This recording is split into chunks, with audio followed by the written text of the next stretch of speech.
Ngayon nga ay magluluto tayo ng sweet and sour tilapia. Bali na pirito ko na nga po itong aking tilapia, mga tilapia, at nahiwa ko na rin lahat ng sangkap. Meron nga pala tayo ditong carrots at bell pepper, asukal, sibuyas, bawang at luya, at 2 kutsarang cornstarch.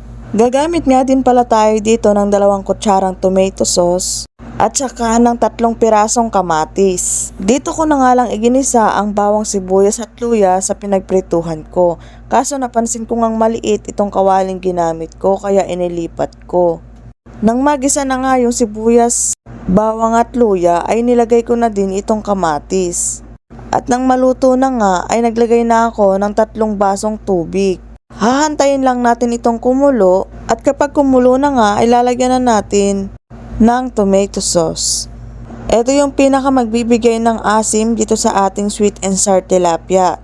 Hahaluin nga lang natin ito ng maigi at pakukuluin. Medyo nakulangan pa nga ako sa nilagay kong tomato sauce kaya naglagay pa nga ako ng kaunti pa.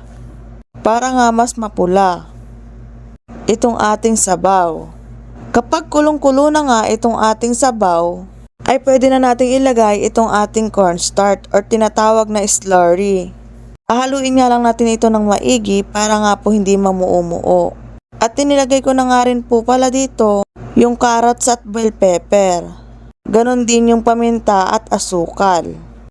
Para nga mamaya ay yung isda na lang ang ating lulunurin. Naglagay na nga din ako dyan ng konting asin at magic sarap. At dito nga ay lulunurin na natin itong mga piritong tilapia. Para nga ma-absorb niya na yung sabaw at lumasa na nga rin yung isda dito sa ating sabaw. Pwede din natin ilagay itong sarsa pagka isi-serve na. Kumbaga ay ibubuhos lang dito sa ating tilapia. Pero ako nga mas gusto ko yung ganitong luto dahil mas masarap. Pakukuluin lang natin ito ng bahagya at hanggang sa kumapit yung lasa ng tilapia dito sa ating sauce. Napakadali nga lang nitong lutuin. At tsak na hindi kayo mapapahiya. Medyo nga dinaihan ko ng konti itong ating sabaw para nga hindi siya masyadong tuyo.